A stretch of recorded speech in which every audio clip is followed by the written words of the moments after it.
nama saya Irfan Wahyudi. Saya temannya Sandro dari SMA. Kebetulan saya lebih pinter, jadi saya jadi dosen di sini.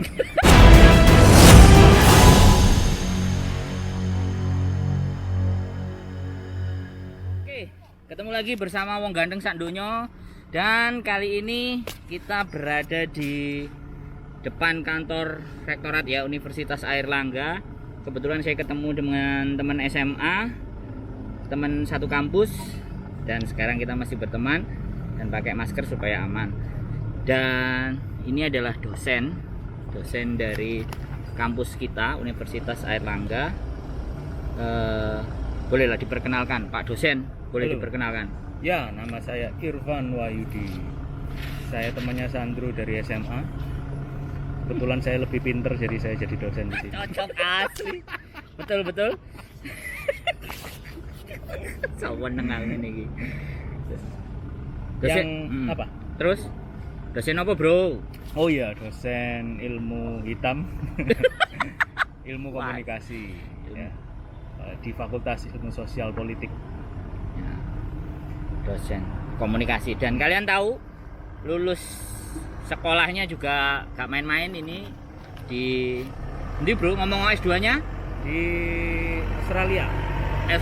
di Australia S2-nya. Disebut no gak apa-apa lah, Rek. Mobil jenengan sahabat. Mobil jenazah lewat. Lewat mobil. Australia S2-nya di Sama. S2, S3 di Australia. kotanya beda-beda kan? Di Perth nggak sama juga, universitasnya sama. Universitas sama. Universitas apa, Bro? Edith Cowan University. Edith Cowan University. Dan dia jadi dosen karena dia pinter, dan saya jadi wong ganteng sak donya. Oke, itu perkenalan. Dan sedikit ini bagian dari IDW reuni ya. Reuni tentang yo piye ndelok donya iki kate piye. Terus apa menurut tanggapan ambek pandangannya Mas Irfan. Kan pernah saya panggilnya Mas Irfan, padahal celokannya ya rada piye, tapi karena ini sosial media ya adik kudu. Mas Irfan dulu kan pernah nulis ya tentang teman-teman yang ada di Hong Kong ya, BMI di Hong Kong. Terus setelah nulis, kira-kira kedepannya mereka itu jadi kayak gimana supaya pandangan dan penilaian bagi Pak dosen tentang teman-teman yang berjuang di Hong Kong. Istimewa ini. Saya rasa teman-teman buruh migran di Hong Kong itu sudah sangat mantap ini. Itu berbeda dari apa yang saya lihat. Berapa ya? Saya melakukan penelitian di sana itu 2013. Jadi sejak 7 tahun yang lalu, dan saya lihat sekarang ini perubahan yang cukup besar. Apalagi ada banyak komunitas yang sudah ada, dan itu membawa perjuangan terhadap nasib buruh migran itu semakin fokus, dan kita lihat memang ada perbaikan ya, dan itu bagus ya. Dan juga dari segi kebijakan pemerintah Indonesia sendiri sudah mengakomodir meski masih banyak yang harus diperbaiki, dan juga yang mungkin menjadi perhatian adalah apa sih yang harus kita lakukan di situasi pandemi seperti ini ya. Coronavirus ini kan membawa pengaruh ke banyak hal.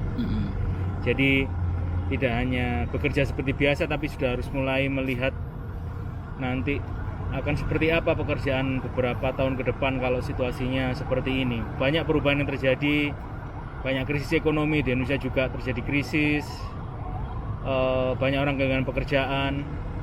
Dan saya harapkan sih di Hong Kong teman-teman tetap bisa survive dan bekerja dengan baik, dan juga bisa selamat sehat-sehat selalu.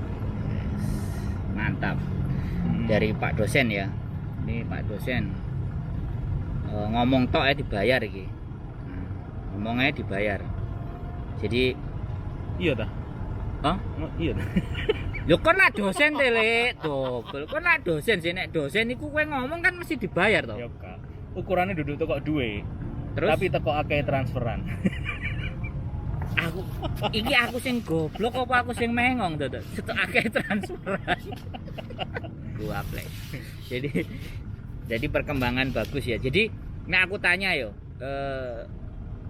temen mbak-mbak ya, aku nggak jarang menyebut sing aneh-aneh nek nang mereka teman-teman. karena aku harus menghormati mereka. Mbak-mbak itu sing didol kemampuan alamiah kan, bro. Apa itu? Ya resik-resik. Oke. Terus duwike akeh nek nang kono. Timbangane nek nang kene. Menurutmu iku kemajuan kah, kemunduran, atau darang luar lingkup strata iku gak apik ngono.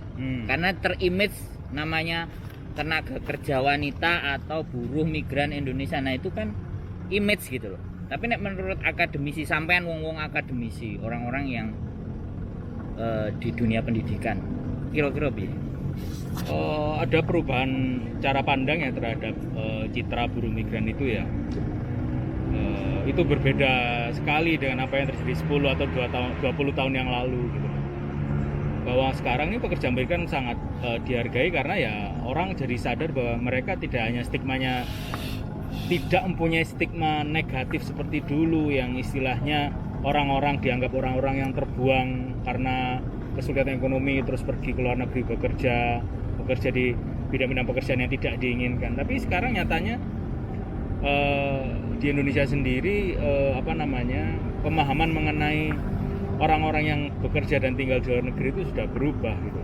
Dan bukan kemudian kita bilang bahwa minatnya besar untuk bekerja di luar negeri, tidak, tapi penghargaan terhadap pekerjaan domestik sendiri itu sudah semakin bergeser menjadi yang lebih baik gitu. Jadi pekerjaan yang disebut sebagai semi formal seperti yang dilakukan oleh Mbak sekarang itu dihargai gitu loh.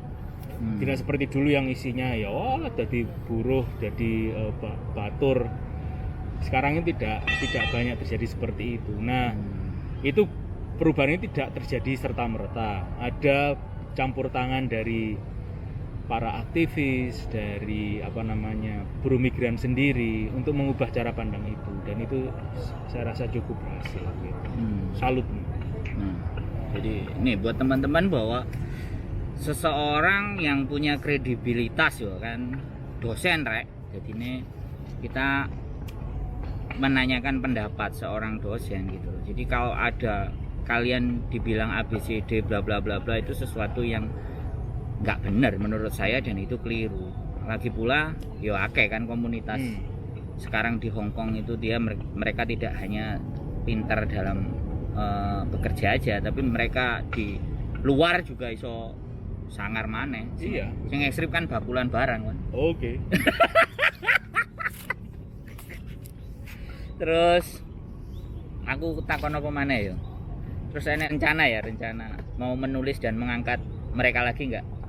Oh ya, itu selalu menjadi bidang kajian yang saya minati ya, karena kehidupan buruh migran ini, maksud saya tidak hanya untuk diteliti, karena saya juga menjadi aktif ya, meskipun saya tidak berada di Hong Kong, tapi saya berusaha semaksimal mungkin untuk membantu, terutama untuk bidang-bidang yang bisa buruh migran ini lebih paham tentang situasi, terus kemudian bisa mengetahui tentang apa yang terjadi di Indonesia dan terutama ketika bermedia begitu. Ya, itu saya rasa hal yang paling penting yang akan terus saya lakukan. Jadi mengedukasi semua orang agar bisa punya pikiran yang maju, tidak kolot, tidak terkotak-kotak. Itu yang penting. Keren. Dosen ini keren rek, istimewa ya. Jadi ini aku bahagia ketemu. Dan ini juga aku mau cerita buat teman-teman, subscriberku atau semuanya yang nonton wong gandeng sak donya. Ya sebenarnya dia juga yang ngomporin saya untuk ke Hong Kong. Ya ini orangnya. Enak. Jadi ini orangnya yang saya dulu kepingin ke Australia, nyari info dia terus diarahkan ke Hong Kong. Tapi yang lain cukup tanya saya aja, nanti jangan tanya sama Pak dosen ini. Kasian sih beda. sebenarnya orang Australia, makanya saya arahkan ke Hong Kong. Jadi itu tanggapan saya, sekalian kita reuni dan membicarakan hal yang penting sekali lagi buat teman-teman. Intinya ya mereka semangat ya. Sip, harus terus semangat ya. Situasi di Hong Kong saya rasa kondusif dan teman-teman wis fokus ke pikiran positif, jangan sampai stres, karena kalau stres itu memicu imunitas tubuh jadi turun, Oh. rentan terkena penyakit. Wangar kan dosen jadi dokter barang lah Iya. ngomongin ngono. Lek gak mbadok gemeter. Oke, jadi itu tadi ya sekilas obrolan kita tentang bagaimana dan seperti apa, dan mudah-mudahan apa yang menjadi obrolan ini bisa bermanfaat buat teman-teman dan teman-teman semakin semangat ya.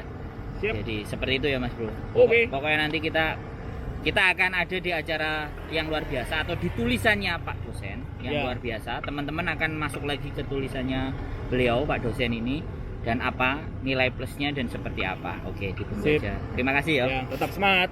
Assalamualaikum. Salam. Warahmatullahi wabarakatuh.